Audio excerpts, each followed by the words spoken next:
Alright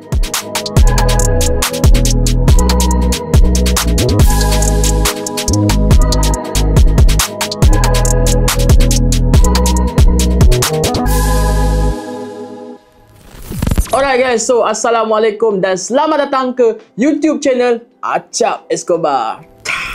Jadi, aku nak buat satu video ataupun kita panggil sebagai siri belajar percuma dengan Acap Escobar. Dan untuk video kali ni, aku akan terangkan dekat korang apa itu support resistant. Jadi, video ni aku buatkan khas untuk trader-trader yang newbies ataupun trader-trader yang masih lagi ada masalah untuk membuat analisa dalam trading korang. So, jom kita belajar sama-sama. Alright, apa itu support and resistance? Jadi, untuk benda yang pertama kita akan belajar iaitu resistance dahulu. Okey, apa itu resistance? Resistance ni ialah merupakan pada satu tahap harga dalam market yang korang boleh tengok ataupun kita panggil sebagai level harga yang menunjukkan harga membuat kenaikan. Kita panggil sebagai apa? Paras harga yang tinggi. Jadi dalam market ni korang mesti akan tengok kan, dalam chart dia naik, dia turun, dia naik, dia turun, dia naik, dia turun, dia naik, turun. Lepas tu korang tak tahu macam mana mana satu ni resistant kan, betul tak? So jadi jangan risau. Sebab apa? Korang stay tune dan juga korang follow rapat-rapat, tengok video ni sampai habis supaya korang lebih mudah untuk faham. Okey, bagaimana bentuk resistant ni terbentuk? Okey, sekarang kita tengok dekat sini. Level resistance dia akan melakukan kenaikan, okey, and then dia akan buat satu penurunan. Jadi pada puncak dekat sini, inilah kita panggil sebagai resistance dan Acap markirkan sebagai R kat sini.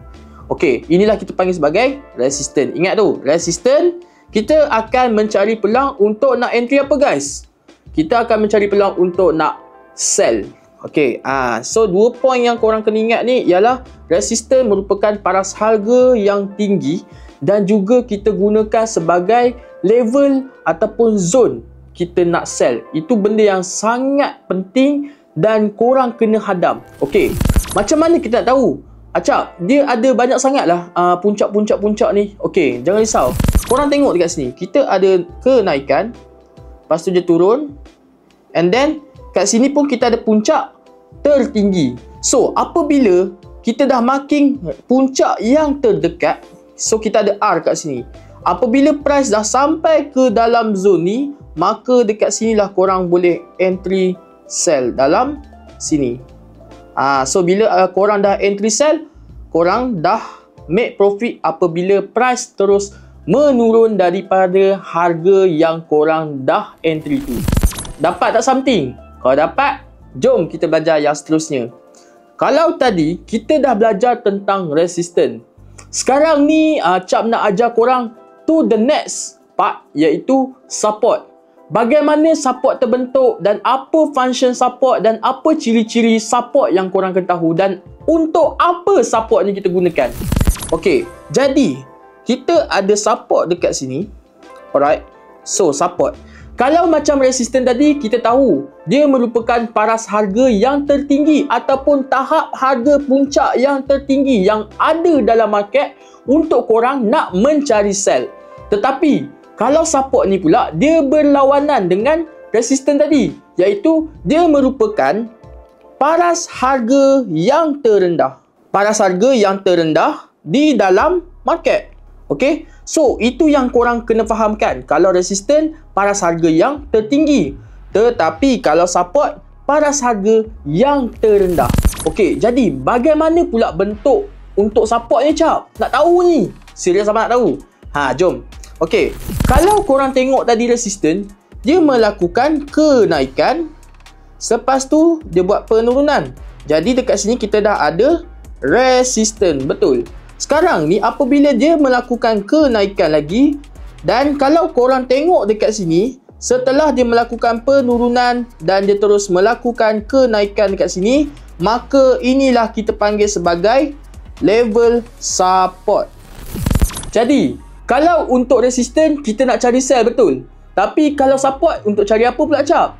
Support kita nak cari buy. So jadi apabila price dah melakukan kenaikan setelah terbentuknya support, maka dekat sini price dah sampai korang boleh mula mencari buy kat sini. So inilah function korang marking dan juga function korang untuk nak tengok sesuatu harga dan juga korang tahu apa yang price tu buat dan juga paras harga mana yang korang kena entry. So that's why Acap nak korang fahamkan apa itu support dan juga apa itu resistance. So benda basic ni Acap dah ajar. Sekarang ni jom kita tengok dalam chart pula. Okey, jadi tadi Acap dah terangkan secara orang kata dengan bahasa yang mudah lah. Okey, tetapi sekarang ni Acap nak bawa korang ke bahagian praktikal, iaitu macam mana kita tahu iaitu price merupakan resistance ataupun support. Jom tengok dalam chart sekarang. Okey, jadi sekarang ni Acap ada satu contoh dalam chart yang di mana kalau korang tengok dekat sini, price melakukan kenaikan dan dia buat penurunan. Okey, jadi kalau korang tengok dekat sini, dia membuat satu level puncak ataupun kita tengok dalam bentuk dia membuat puncak. So inilah kita panggil sebagai R ataupun resistance. Okey, sekarang ni korang tengok, bila korang dah marking level resistance yang dah ada dekat situ, jadi bila price dah sampai, maka korang buat apa lagi? Korang terus sell dekat sini. Nampak tak? Bila dia turun lagi, dia sampai, korang masih lagi boleh sell. Dia turun lagi, dia sampai dan korang masih lagi boleh mencari sell. Selagi price tidak melakukan apa-apa breakout ataupun senang kita fahamkan dalam bahasa Melayu, dia memecahkan paras harga dekat resistance ni, barulah kita cakap yang price dekat sini merupakan level yang valid untuk kita nak sell. Okey, selagi tak pecah. So jadi kalau dah pecah, korang jangan memandai-mandai nak pergi sell pula. Kang, account korang yang run up. Okey, dapat something? Okey, sekarang ni Acap akan terangkan dekat korang tentang support. Tadi Acap dah terangkan tentang resistance, betul tak? Macam mana nak marking dan macam mana kita nak identify bentuk resistance tu dalam chart, betul tak? So sekarang ni Acap nak tunjuk dekat korang satu contoh resistance. Satu contoh support.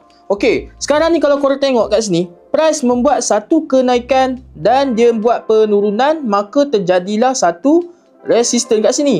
And then dekat sini dia terus melakukan kenaikan, maka dia dah ada satu level yang dia dah bentuk, iaitu dia membuat satu support. Maaf, bukan R tetapi S. Okey, so jadi kat sini dia buat resistance lagi, dia sampai lagi kat kawasan support, maka dekat sinilah kita mencari peluang buy. Nampak tak guys? Walaupun dia dah disentuh banyak kali, disentuh, korang masih lagi boleh untuk mencari peluang buy dalam market. Sebab apa? Price masih valid. Sebab apa? Dia tak melakukan lagi breakout kepada kawasan support sini. Jadi jikalau tak breakout lagi, korang masih boleh lagi cari buy dalam market guys. So dapat something tak? Okey, so adakah korang dah faham dengan apa penerangan yang Acap dah terangkan kepada korang sekejap tadi? Jadi dalam video kali ni Acap harap korang dapat manfaatkan sehabis baik dan juga gunakanlah dalam trading korang. So jumpa korang dalam next video. Yang penting jangan lupa untuk subscribe, like dan komen. Assalamualaikum. Bye bye guys.